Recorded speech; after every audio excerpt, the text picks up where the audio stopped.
اس module میں جو ذکر کیا جائے گا وہ ہے سیلومک فلوئڈ اور ہیمولمف کا، خاص طور پہ انورٹیبریٹس کے اندر.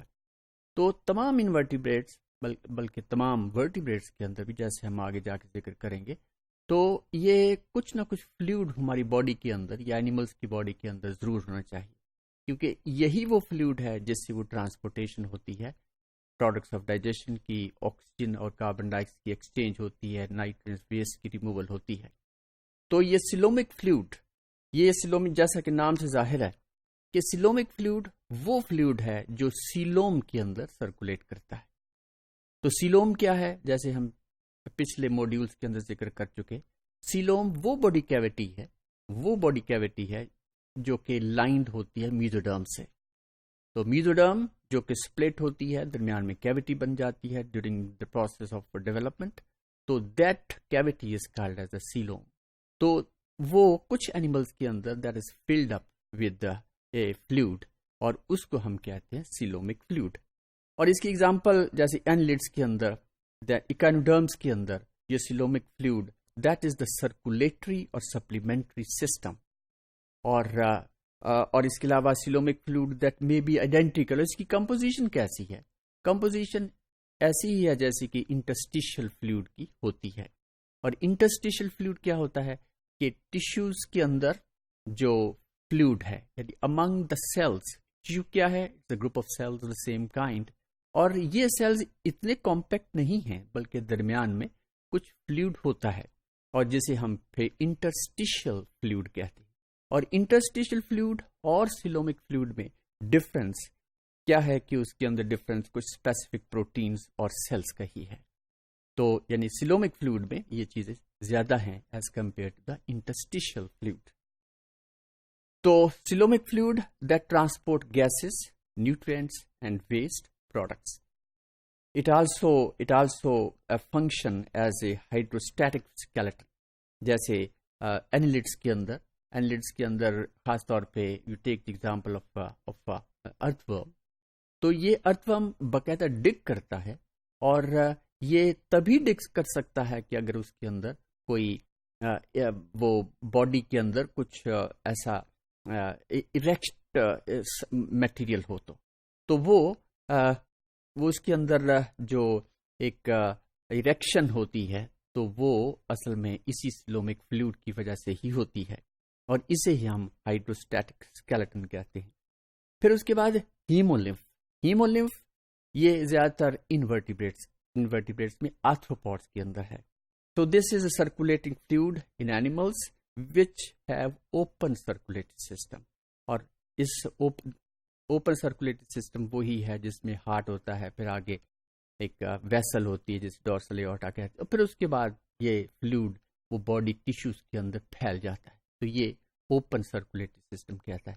اور یہ فلوئڈ یہ ہیمولمف کہلاتا ہے. اور جس کیویٹی کے اندر یہ ہیمولمف سرکولیٹ کرتا ہے اسے ہم ہیموسیل کہتے ہیں.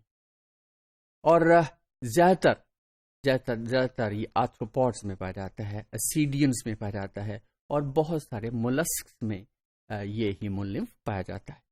تو ان دیز اینیملز باقاعدہ ہارٹ پمپ کرتا ہے، اور وہ اس فلوئڈ کو سرکولیشن میں رکھتا ہے، اور باقاعدہ یہ ایک پریشر سے ایگزرٹ ہوتا ہے، اور وہ پھر throughout the body, throughout the spaces hemolymph جو ہے وہ ہیموسیل کے اندر پھر سرکولیٹ کرتا ہے.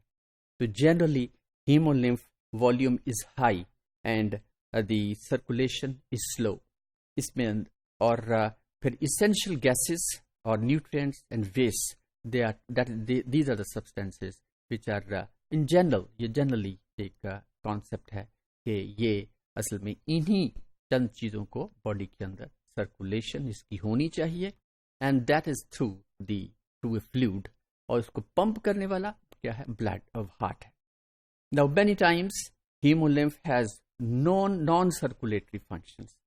اور یہ نان سرکولیٹری فنکشنز ایسے ہیں کہ پریشر ایگزرٹ ہوتا ہے، اور خاص طور پہ آرتھروپوڈس کے اندر، انسیکٹس کے اندر کچھ انسیکٹس ہیں جو کہ جن کا ایگزوسکیلیٹن ریموو ہوتا ہے، جسے ہم مولٹنگ پروسیس کہتے ہیں. تو یہ مولٹنگ پروسیس جو ہے یہ بھی اسی ہیمولمف کی وجہ سے ہوتا ہے، کیونکہ پریشر ایگزرٹ ہوتا ہے جس سے آؤٹر اسکیلیٹن وہ اتر جاتی ہے، جیسے ہم پھر مولٹنگ کا پروسیس کریں. یہ عام طور پہ cuticle which is removed and this is replaced by the new one.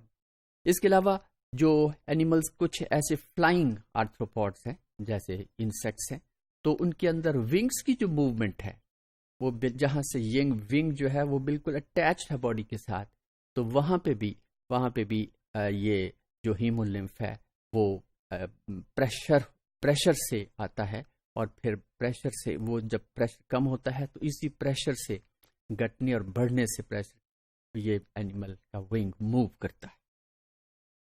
Now in certain jumping اسپائڈرز، یعنی ایک تو اسپائڈرز ہوتے ہیں نا کہ گھروں میں بھی بسا اوقات وہ ویب سا بن جاتا ہے جس کی بہت لیگز بہت لمبی ہوتی ہیں، لیکن کچھ اسپائڈرز ایسے ہیں جو جمپ کرتے ہیں، جو باقاعدہ ایک بہت ہی ایکسٹینسو نیٹ ورک بناتے ہیں اور پرے کو کیپچر کرنے کے لیے. اور یہ جو جمپنگ ہے ان اینیملس کے اندر، ان اسپائڈرز کے اندر، that is again due to the hydrostatic pressure of the hemolymph which provides a hydrostatic mechanism for limb extension. تو لمبس کی جو موومنٹ ہے جس کی وجہ سے یہ پھر واک کرتا ہے، یہ جمپ کرتا ہے، تو that is all due to this hemolymph pressure. تو this is all about the coelomic fluid and the hemolymph. So this is all about.